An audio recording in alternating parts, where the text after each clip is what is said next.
Defense minister has actually stepped down.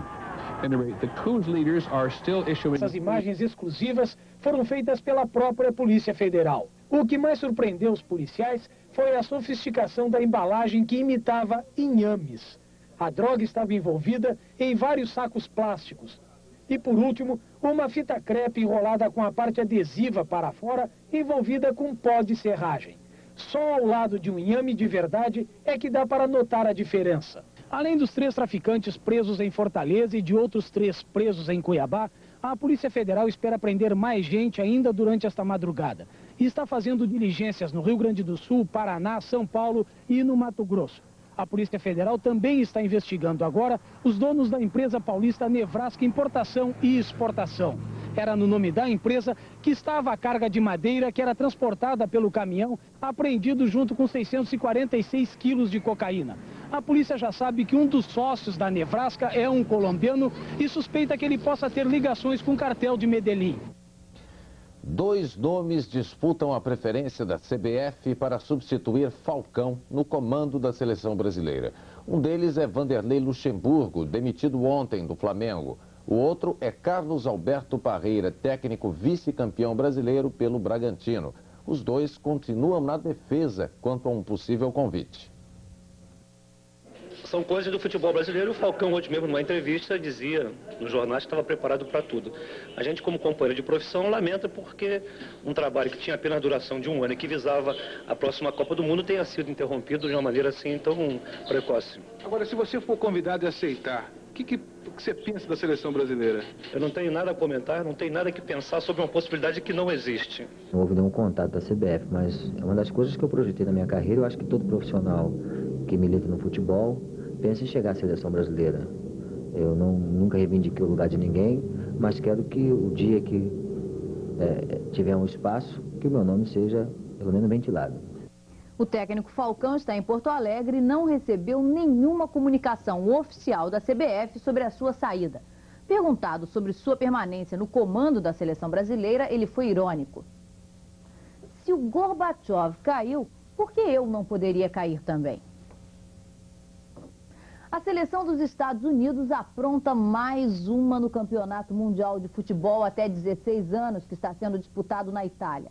Logo na abertura, os americanos venceram os donos da casa por 1-0. Hoje foi a vez da Argentina.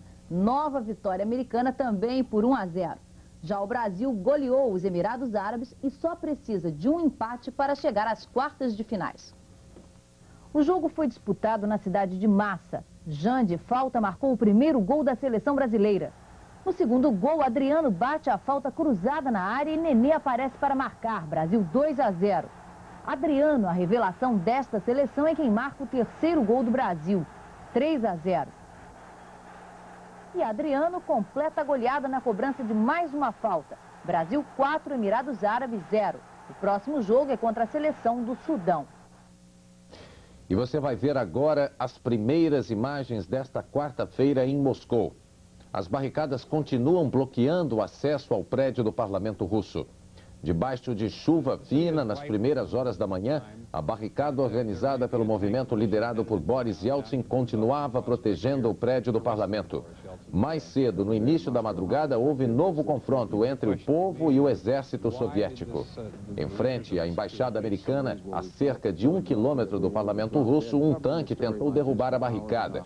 O povo resistiu. Todas as principais ruas de Moscou estão bloqueadas com barricadas como esta. Veja a seguir as... O presidente deposto está desaparecido desde ontem. As informações sobre o paradeiro dele são contraditórias. Várias hipóteses foram levantadas sobre o destino de Gorbachev. A primeira versão foi anunciada com o golpe. Gorbachev estaria na casa de verão da Crimeia, com problemas de saúde e sem condições físicas para continuar no comando.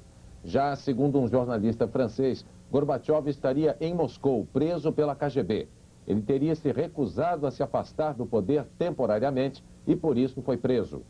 Outra notícia, esta divulgada por agências soviéticas. Gorbachev viajou da Crimeia de avião para local desconhecido. Numa outra hipótese, Gorbachev teria saído da Crimeia de avião e desembarcado no aeroporto militar de Chkalovsky, a 30 quilômetros de Moscou, acompanhado por agentes da KGB. Mas o verdadeiro paradeiro do presidente Gorbachev intriga o mundo todo. Onde está Gorbachev? Este não é o primeiro golpe da história da União Soviética. E Mikhail Gorbachev não foi o primeiro líder a ser derrubado durante as férias. Muitos tropeços, doenças, golpes e contragolpes marcaram a trajetória política do país, um dia dominado pelos czares. Vladimir Lenin foi o líder que encabeçou a primeira Revolução Soviética, a Revolução Russa de 1917, que liquidou o regime czarista. Enquanto controlou a União Soviética, Lenin tentou sem sucesso acabar com o prestígio daquele que seria seu sucessor, Joseph Stalin. Stalin governou com mão de ferro e durante as 2 décadas em que ficou no poder, perseguiu sem perdão todos os seus adversários políticos. Em 1953, Nikita Khrushchev se tornou líder da União Soviética depois de puxar o tapete do candidato stalinista. Khrushchev abriu algumas portas ao Ocidente, inaugurando uma política de coexistência, mas incentivou a Guerra Fria. A construção do Muro de Berlim e o envio de mísseis soviéticos para Cuba foram alguns dos acontecimentos que marcaram o seu governo. Khrushchev foi derrubado quando descansava na residência de verão no Mar Negro. Seu sucessor, Leonid Brezhnev, consolidou as bases de seu poder, dando marcha ré na política de descentralização da burocracia soviética que Khrushchev tentara empreender. Brezhnev fortaleceu a economia do país, ao mesmo tempo em que tentava alcançar a estabilidade dentro do Politburo. Ele iniciou as negociações com os Estados Unidos sobre a redução de armas nucleares, mas o clima entre os dois países piorou com a invasão soviética no Afeganistão. Em 1982, Brezhnev morreu de um ataque cardíaco. Yuri Andropov, ex-chefe da KGB, assumiu o comando. Conhecido por seus esforços antirreformistas, Andropov morreu depois de 15 meses de governo. Konstantin Chernenko era o novo homem forte da União Soviética. Aos 72 anos, Chernenko tentou lutar contra a corrupção no governo, mas acabou vencido pela doença. Mikhail Gorbachev, que havia escalado a hierarquia do poder no Partido Comunista, se tornou o líder máximo na União Soviética em março de 85. Como Khrushchev, Gorbachev incomodou bastante os soviéticos de linha dura. E também, como Khrushchev, foi derrubado durante as férias. Em menos de 48 horas, o Comitê de Emergência, formado por 8 pessoas, já teve 3 mudanças. 2 deles alegaram problemas de saúde para sair. De acordo com informações não confirmadas ainda oficialmente, o primeiro-ministro Valentin Pavlov e o ministro da Defesa Dmitry Yazov teriam sido substituídos porque ficaram doentes. E o chefe da KGB, Vladimir Khrushchev, teria renunciado. Nenhum dos 8 integrantes da junta foi visto em público nesta terça-feira. A palavra de ordem dentro e fora da União Soviética é resistência. Na Alemanha, milhares de pessoas saíram às ruas para pedir a volta de Gorbachev.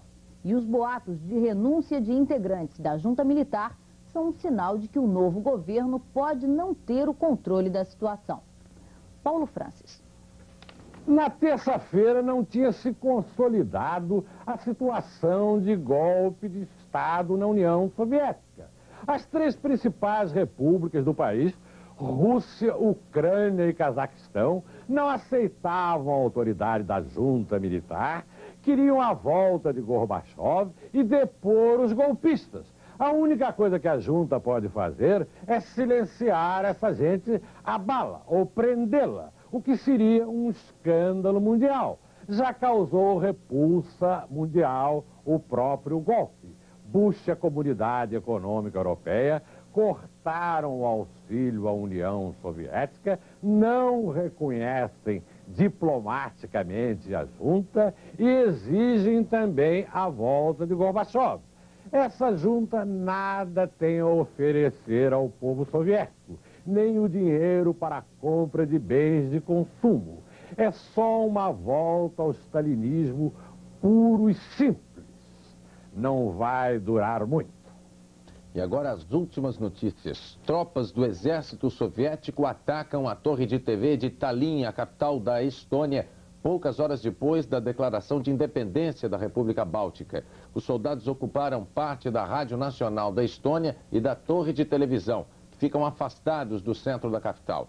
Na Lituânia, as tropas leais ao novo governo soviético ocuparam emissoras de rádio e televisão de 3 cidades. O movimento, liderado por Boris Yeltsin, ordenou que todos os voluntários que protegem o prédio do parlamento, dentro e fora dele, se coloquem em posição de combate.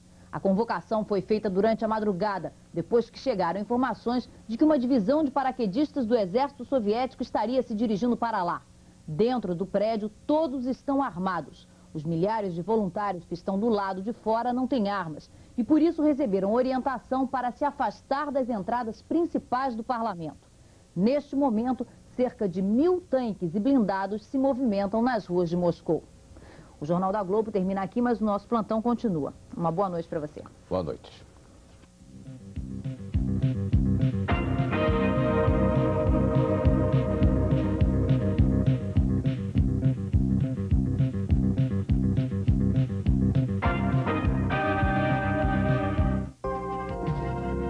Jornal da Globo.